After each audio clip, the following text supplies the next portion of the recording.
ஸ்ரீராமம்ங்கிற ஊர்ல 70 வயசுல ஒரு பாட்டி இருந்தாங்க. அந்த வயசுலயும் அவங்க ரொம்ப ஆரோக்கியமா இருப்பாங்க. அவங்களுக்கு இயற்கைனா அவ்வளோ இஷ்டம். அவங்க இருக்கிற இடமே ஒரு பெரிய ஆலமரத்து மேல ஓடு வச்சு செஞ்ச ஒரு சின்ன வீடு தான். அங்க ஒரு அடுப்பு வச்சு சமைச்சு சாப்பிட்டுட்டு சந்தோஷமா இருந்தாங்க. அந்த மரம், அந்த வீடு, அந்த அடுப்பு தான் அவங்களுக்கு சொத்து. எப்போதும் செடி, கொடி, காடுனே சுத்திட்டு இருக்கிற அந்த பாட்டிய ஊர்க்காரங்க எல்லாரும் ஏதோ ஒரு பைத்தியம் தான் நினைச்சாங்க. ஆனா பாட்டி இதெல்லாம் கண்டுக்காம எல்லாருக்கும் உதவி பண்ணாலும் யாருமே இவங்க உதவியே ஏத்துக்க மாட்டாங்க. அந்த ஊர்ல சீத்தையான்னு ஒரு பெரிய மனுஷன் இருந்தாரு. அவர்கிட்ட பாப்பையா, ரமணையான்னு 2 வேலைக்காரங்க இருக்காங்க. இவங்க 2 பேரும் ஊர்ல யாருமே நல்லா இருக்க கூடாதுன்னு நினைக்கிற குணம். ஒரு நாள் சீத்தையா ஊர் பஞ்சாயத்து மரத்துல உட்கார்ந்திருந்தாரு. அப்ப இவரோட வேலைக்காரங்களான பாப்பையா, ரமணையா அங்கே வர்றாங்க. சீதையா அவங்க 2 பேர்கிட்டயும் இப்படி கேக்குறாரு. வாங்கடா பாப்பையா ரமணையா. அப்புறம் ஊர்ல என்ன விசேஷம் நடக்குது? என்ன விசேஷம் இந்த ஊர்ல நடக்க போகுது தலைவரே? ஆனா இந்த ஊருக்கு உங்களை தலைவரா தேர்ந்தெடுத்ததே பெரிய தப்புன்னு எல்லாரும் பேசிக்கிறாங்க தலைவரே. நீங்க ஊருக்கு எந்த நல்லதும் செய்யலையா? இத கேட்ட சீதையா, என்னடா இப்படி சொல்ற? அப்படியா பேசிக்கிறாங்க எல்லாரும்? ஆமா தலைவரே, நான் கூட இதெல்லாம் கேட்டேன். ஊருக்குன்னு வர்ற வருமானத்தை எல்லாம் நீங்களே உங்க சொந்த செலவுக்கு எடுத்துக்கிறீங்களா? இந்த தடவை உங்களை பதவியில இருந்து தூக்கலான்னு எல்லாரும் பேசிக்கிறாங்க. இத கேட்ட உடனே எனக்கு மனசே கேட்கல தலைவரே. ரொம்ப வருத்தம் ஆயிடுச்சு. இவங்க 2 பேர் சொல்றதையும் கேட்ட சீதையா ரொம்பவே அதிர்ச்சி அடைறாரு. என்னடா இது, நம்ம ஊருக்கு இவ்வளவு செய்றோம், ஆனாலும் ஜனங்க இப்படி பேசிக்கிறாங்களே. நாம இன்னும் என்னமோ பண்ணணும் போல இருக்கு. ஒண்ணும் புரியல. அட விடுங்க தலைவரே, இந்த ஊர் மக்களே இப்படித்தான். என்னதான் நீங்க செஞ்சாலும் பத்தல, இன்னும் செய்யுங்க செய்யுங்கன்னு சொல்லிக்கிட்டே இருப்பாங்க. அதெல்லாம் கண்டுக்காதீங்க. இத கேட்ட சீதையா கொஞ்சம் யோசிக்கிறாரு. மக்கள் இந்த மாதிரிதான் பேசிட்டே இருப்பாங்க. ஆனா நம்ம அவங்களுக்கு தேவையானதை பண்ணிக்கிட்டே தான் இருக்கணும். இவங்க 3 பேரும் பேசுறத கேட்ட பாட்டி அங்க வந்து இப்படி சொல்றாங்க. கேளுங்க சீதையா, ஊர்க்காரங்க யாரும் உங்க மேல கோபமா இல்ல. இந்த ஆளுங்க பேசுறதெல்லாம் நம்பாதீங்க. ஆனா எனக்கு ஒரு சின்ன ஆலோசனை இருக்கு. இந்த தடவை வெயில் ரொம்ப அதிகமா இருக்க போகுது. அதனால ஊர் மக்கள் ஆரோக்கியமா இருக்க என்கிட்ட ஒரு நல்ல உணவு முறை இருக்கு. ஆனா நான் சொன்னா யாரும் கேட்க மாட்டேங்கிறாங்க. ஊர் பெரிய மனுஷரான நீங்க சொன்னீங்கன்னா எல்லாரும் கேட்பாங்க. இந்த வெயில் காலம் முடியற வரைக்கும் நான் சொல்ற உணவை எல்லாரையும் சாப்பிட சொல்லுங்க. உங்களுக்கு புண்ணியமா போகும். மக்களுக்கும் நீங்க நினைச்ச மாதிரி நல்லது பண்ணதா ஆகும். இத கேட்ட சீத்தையா, என்ன பாட்டி, இன்னும் வெயிலே வரல, அதுக்குள்ள இந்த வருஷம் வெயில் அதிகமாகும்னு உனக்கு எல்லாம் சரியா தெரிஞ்சிருச்சா? அப்ப ரமணையா இப்படி சொல்றான். இந்த கிழவியே ஒரு பைத்தியம். இது சொல்றதுல நம்ம நம்ப கூடாது தலைவரே.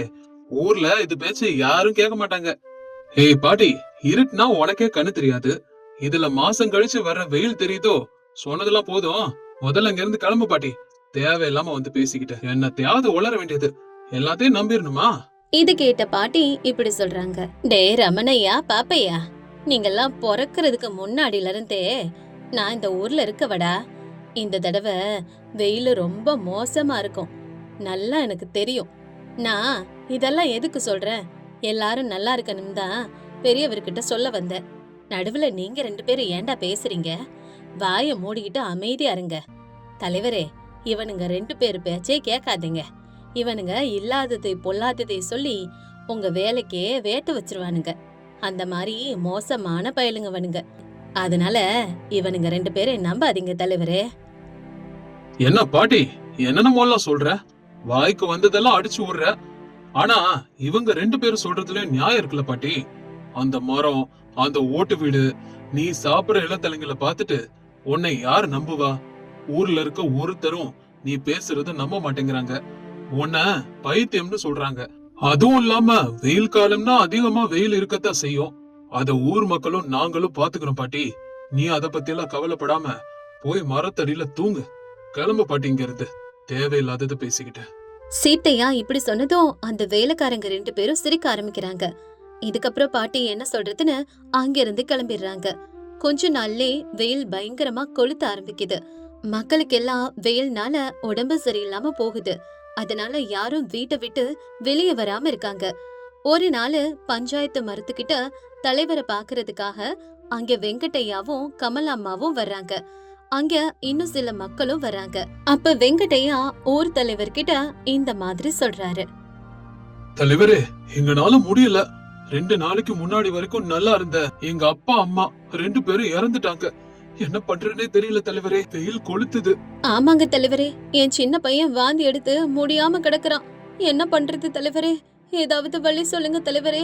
மக்கள் எல்லாரும் இந்த வெயில்னால வீட்டை விட்டு வெளியே கூட வர முடியாம கஷ்டப்படுறாங்க. மக்களே, நீங்க எல்லாரும் இப்படி சொல்றீங்க. என் வீட்ல என் பொண்டாட்டி உடம்பு முடியாம தான் படுத்திருக்கா. எனக்கும் இந்த வெயில நீக்கிறதுக்கு என்ன பண்றதுனே தெரியல. இப்ப நம்ம கிட்ட இருக்க ஒரே வாய்ப்பு சூரிய பகவான கும்பிடுறது தான். அதை தவிர வேற வழி இல்ல மக்களே. எல்லாரும் அதுக்கு தயாராகுங்க. நம்ம பகவான வழிபடுவோம். அதுக்கப்புறம் இந்த ஊர்ல நல்லதே நடக்கும், வெயில் குறையும்னு நாம நம்புவோம் மக்களே. கவலைப்படாதீங்க யாரும். எல்லாம் சீக்கிரம் சரியாயிடும். நீங்க யாரும் தப்பா நினைக்கலனா என் பேச்ச கொஞ்சம் கேளுங்க. நான் சொல்ற மாதிரி செஞ்சீங்கன்னா உங்க பிரச்சனை எல்லாம் சரியாயிடும்.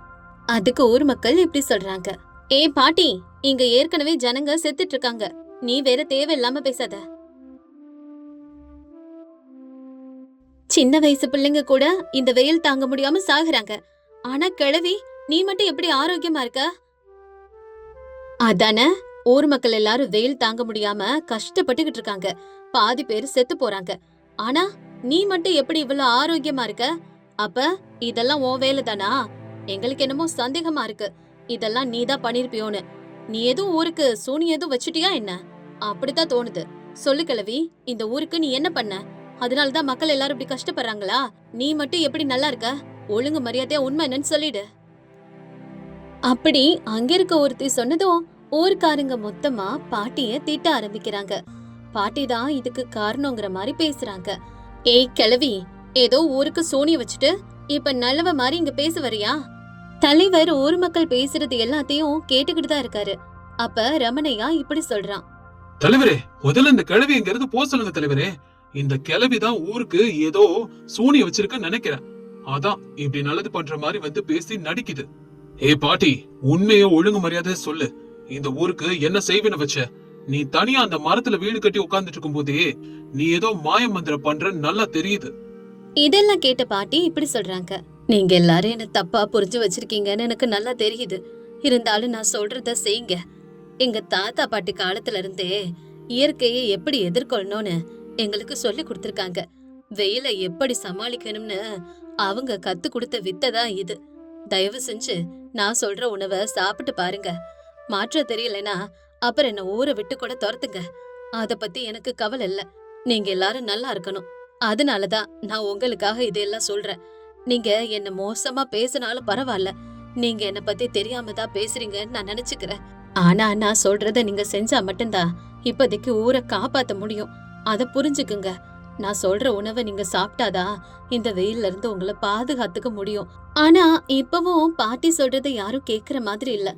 ஆனா தலைவருக்கு மட்டும் பாட்டி ஏதோ சொல்ல வராங்கன்னு புரியுது.